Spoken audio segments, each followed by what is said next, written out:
The Spiritual Maxims of Brother Lawrence. Section 1. We must study ever to regard God and His glory in everything we do, and say, and undertake. This is the end that we should set ourselves, to offer to God a sacrifice of perfect worship in this life, as we hope to do through all eternity. We ought firmly to resolve to overcome, with the grace of God assisting us, the many difficulties that will meet us in the spiritual life. When we enter upon the spiritual life, we should consider thoroughly what we are. Probing to the very depths, we shall find that we are altogether deserving of contempt, unworthy of the name of Jesus, prone to all manner of maladies and subject to all kinds of infirmities, which distress us and impair the soul's health, rendering us wavering and unstable in our humours and dispositions.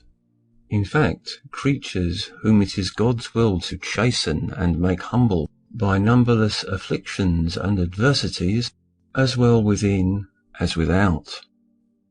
We must believe steadfastly, never once doubting, that such discipline is for our good, that it is God's will to visit us with chastening, that it is the course of His divine providence to permit our souls to pass through all manner of sore experiences and times of trial, and, for the love of God, undergo divers sorrows and afflictions for so long as shall seem needful to Him, since without this submission of heart and spirit to the will of God, devotion and perfection cannot subsist. A soul is the more dependent on grace, the higher the perfection to which it aspires, and the grace of God is more needful for each moment, as without it the soul can do nothing. The world, the flesh, and the devil can join forces, and assault the soul so straitly and untiringly that, without humble reliance on the ever-present aid of God, they drag the soul down in spite of all resistance. Thus to rely seems hard to nature, but grace makes it become easy, and brings with it joy. Of necessary practices for attaining to the spiritual life. That practice that is alike the most holy, the most general, and the most needful is the practice of the presence of God. It is the schooling of the soul to find its joy in His divine companionship, holding with Him at all time, and at every moment humble and loving converse, without set rule or stated method, in all time of our temptation and tribulation, in all time of our dryness of soul, and disrelish of God, yes, even when we fall into unfaithfulness and actual sin. We should apply ourselves unceasingly to this one end, to so rule all our actions that they be little acts of communion with God. But they must not be studied, they must come naturally from the purity and simplicity of the heart. We must do all things thoroughly and soberly, without impetuosity or precipitancy, which denotes a mind undisciplined. We must go about our labours quietly, calmly, and lovingly entreating Him to prosper the works of our hands. By thus keeping heart and mind fixed on God, we shall bruise the head of the evil one and beat down his weapons to the ground. When we are busied or meditating on spiritual things, even in our time of set devotion, whilst our voice is rising in prayer, we ought to cease for one brief moment, as often as we can, to worship God in the depth of our being, to taste Him though it be in passing, to touch Him as it were by stealth. Since you cannot but know that God is with you in all you undertake, that He is at the very depth and centre of your soul, why should you not pause an instant from time to time, in your outward business, and even in the act of prayer, to worship Him within your soul, to praise Him, to entreat His aid, to offer Him the service of your heart, and to give Him thanks for all His loving kindness and tender mercies? What offering is there more acceptable to God than thus throughout the day to quit the things of outward sense, and to withdraw to worship him within the secret places of the soul. Besides, by so doing, we destroy the love of self, which can subsist only amongst the things of sense, and of which these times of quiet retirement with God rids us well nigh unconsciously. In very truth, we can render to God no greater or more signal proofs of our trust and faithfulness than by thus turning from things created to find our joy, though for a single moment, in the Creator. Yet think not that I counsel for you to disregard completely and forever the outward things that are around us. That is impossible. Prudence, the mother of the virtues, must be your guide. Yet I am confident that it is a common error amongst religious persons to neglect this practice of ceasing for a time that which they are engaged upon, to worship God in the depths of their soul, and to enjoy the peace of brief communion with him. This digression has been long, and yet it seemed to me the matter demanded such. These acts of worship are to be prompted and guided by faith. We must unfeignedly believe that God is in very fact within our souls, and that we must worship him and love him and serve him in spirit and in truth, that he sees all, and unto him all hearts are open, our own and those of all his creatures, that he is self-existent, whilst it is in him that all his creatures live and move and have their being, that his perfection is infinite and sovereign, and demands the full surrender of ourselves, our souls, and bodies. In simple justice, we owe him all our thoughts and words and actions. Let us see to it that we pay our debt. Necessity is laid upon us to examine ourselves with diligence, to find out what are the virtues that we chiefly lack, and which are the hardest for us to acquire. We should seek to learn the sins that do most easily beset us, and the times and occasions when we do most often fail. In the time of struggle we should have recourse to God, with perfect confidence, abiding steadfast in the presence of his divine majesty. In lowly adoration we should tell out before him our griefs and our failures, asking him lovingly for the succour of his grace. And in our weakness we shall find in him our strength. Of how it is required of us to worship God in spirit and in truth. There are 3 points in this question which must be answered. To worship God in spirit and in truth means to offer him the worship that we owe. God is a spirit, and therefore we must worship him in spirit and in truth. That is to say, by presenting to him a true and humble spiritual worship in the very depth of our being. God alone can see this worship, which, offered unceasingly, will in the end become as it were natural, and as if he was one with our soul, and our soul one with him. Practice will make this clear. To worship God in truth is to acknowledge him to be what he is, and ourselves as what in very fact we are. To worship him in truth is to acknowledge with heartfelt sincerity what in truth God is, that is to say, infinitely perfect, worthy of infinite adoration, infinitely removed from sin, and so of all the divine attributes. That man is little guided by reason, who does not employ all his powers to render this great God the worship that is his due. Furthermore, to worship God in truth is to confess that we live our lives entirely contrary to his will, and contrary to our knowledge that, were we but willing, he would fain make us comfortable to him. Who will be guilty of such folly as to withhold, even for a moment, the reverence and the love, the service and the unceasing worship that we owe him? Of the union of the soul with God. There are 3 degrees of union of the soul with God. The first degree is general, the second is virtual union, and the third is actual union.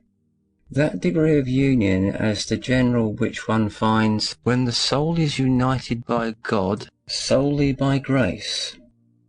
Virtual union, which is in effect union though not in fact, is our state when, beginning any action by which we are united to God, we remain so united to Him by reason of that action, and for such time as it lasts. Actual union is the perfect union.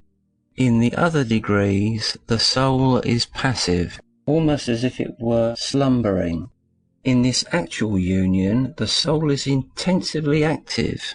Quicker than fire are its operations, more luminous than the sun, unobscured by any passing cloud. Yet we can be deceived as to this union by our own feelings. It is not a mere fleeting emotion, such as would prompt a passing cry, "My God, I love thee with my heart's full strength."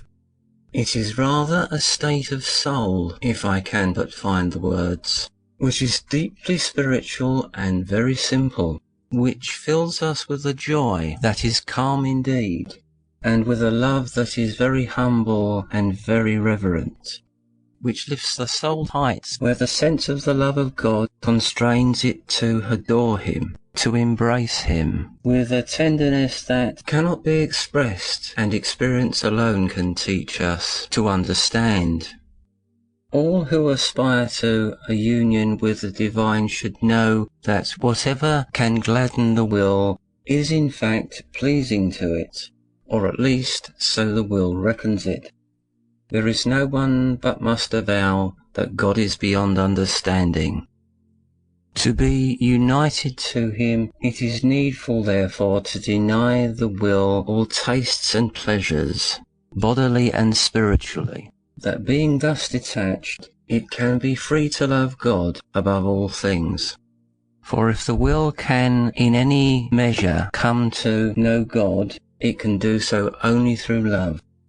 The difference is great between the tastes and sentiments of the will and its working, since the will's tastes and sentiments are in the soul as in their bounds, whilst its working, which is properly love, finds its sole end in God.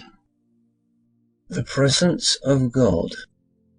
The presence of God is an applying of our spirit to God, or a realization of God as present, that is borne home to us by either the imagination or by the understanding. I have a friend who, these 40 years, has been practicing through the understanding a realization of the presence of God. To it he gives many other names. Sometimes he calls it a simple act, or a clear and distinct knowledge of God. At other times a view as through a glass, a loving gaze, an inward sense of God. Yet again he terms it waiting on God, a silent converse with Him, a repose in Him, the life and peace of the soul. Still, my friend tells me that all these ways in which he has expressed his sense of the presence of God come from the same thing, and that the presence fills his soul quite naturally, that it has come so to pass in this way. He says that by unwearying efforts, by constantly recalling his mind to the presence of God, a habit has been formed within him of such a nature that, so soon as he is freed from his ordinary labour, and not seldom when he is engaged thereon, his soul lifts itself up above all earthly matters, without a care or forethought on his part, and dwells as if it were firmly stayed on God, as in its centre and place of rest, faith almost always being his companion at such times. Let us mark well, however, that this intercourse with God he holds within the depth of his being.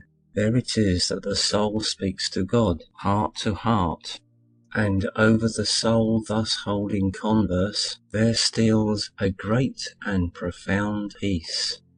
All that passes without concerns the soul no more than a fire of straw, which the more it flares, the sooner it burns itself out. And rarely indeed do the cares of this world ever intrude to trouble the peace that is within.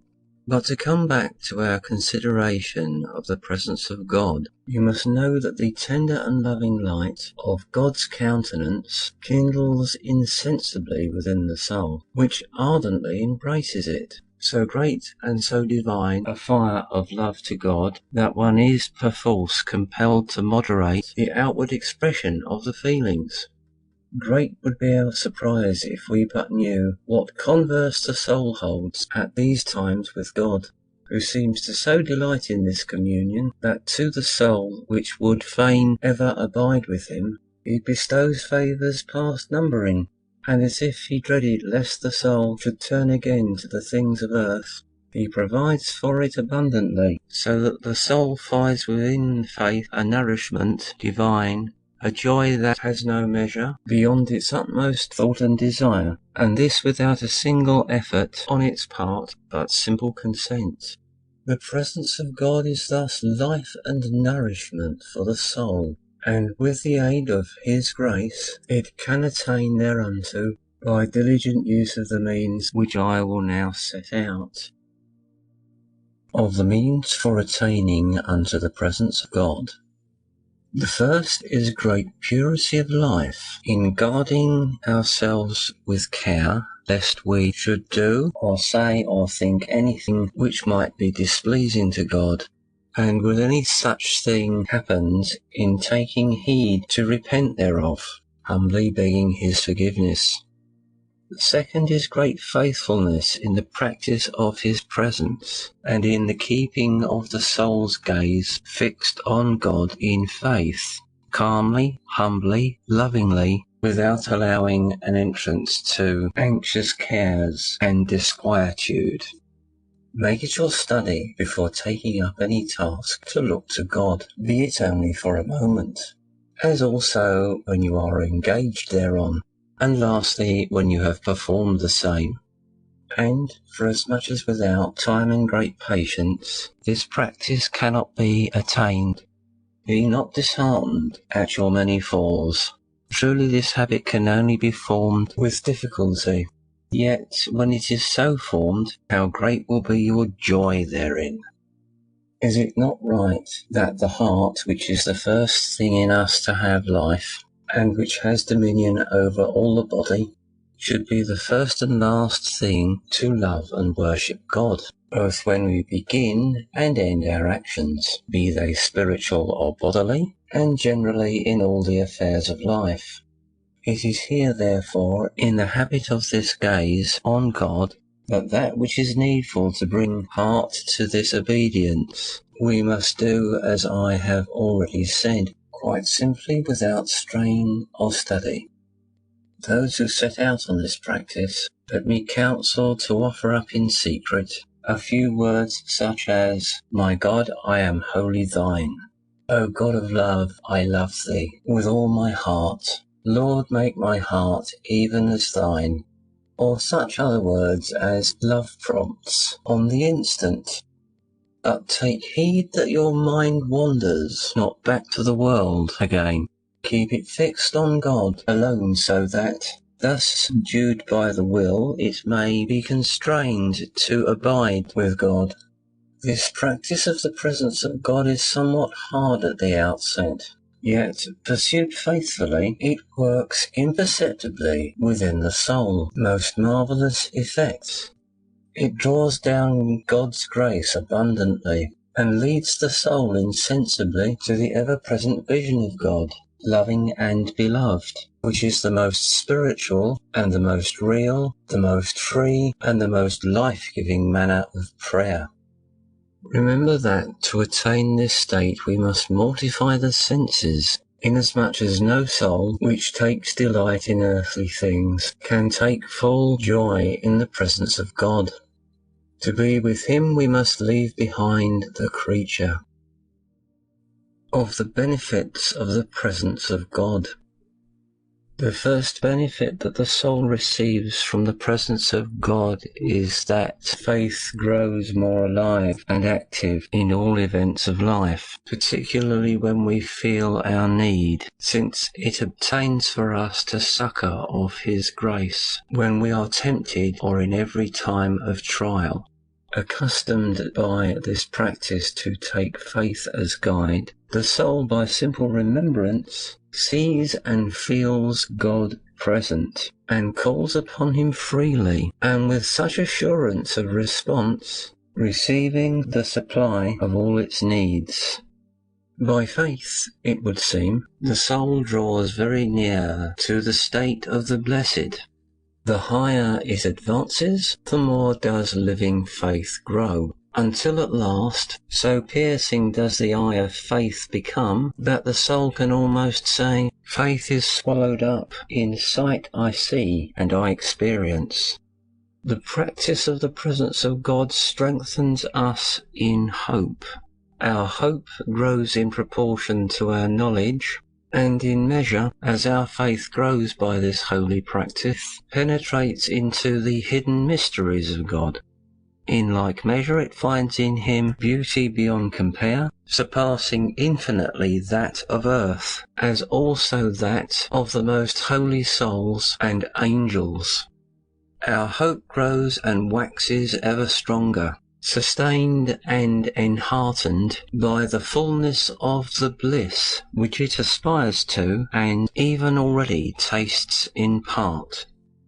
Hope breathes into the will a distrust of things seen, for God's love is in very truth a consuming fire, burning to ashes all that is contrary to His will. The soul thus kindled cannot live save in the presence of God, and this presence works within the heart, a consecrated zeal, a holy ardour, a violent passion to see this God known and loved and served and worshipped by all His creatures. By the practice of the presence of God, by steadfast gaze on Him, the soul comes to a knowledge of God, full and deep, and to an unclouded vision. All its life is passed in increasing acts of love and worship, of contrition and of simple trust, of praise and prayer and service. At times, indeed, life seems to be but one long unbroken practice of His divine presence. I know that they are not many who reach this state. It is a grace that God bestows, and on very few chosen souls. For this unclouded vision is a gift from His all-bounteous hand. Yet for the consolation of those of such would fain embrace His holy practice, let me say that God seldom denies this gift to those who earnestly desire it. And if He does withhold this crowning mercy, be well assured that, by the practice of the presence of God, with and of His sufficient grace, the soul can attain to a state which approaches very nearly the unclouded vision.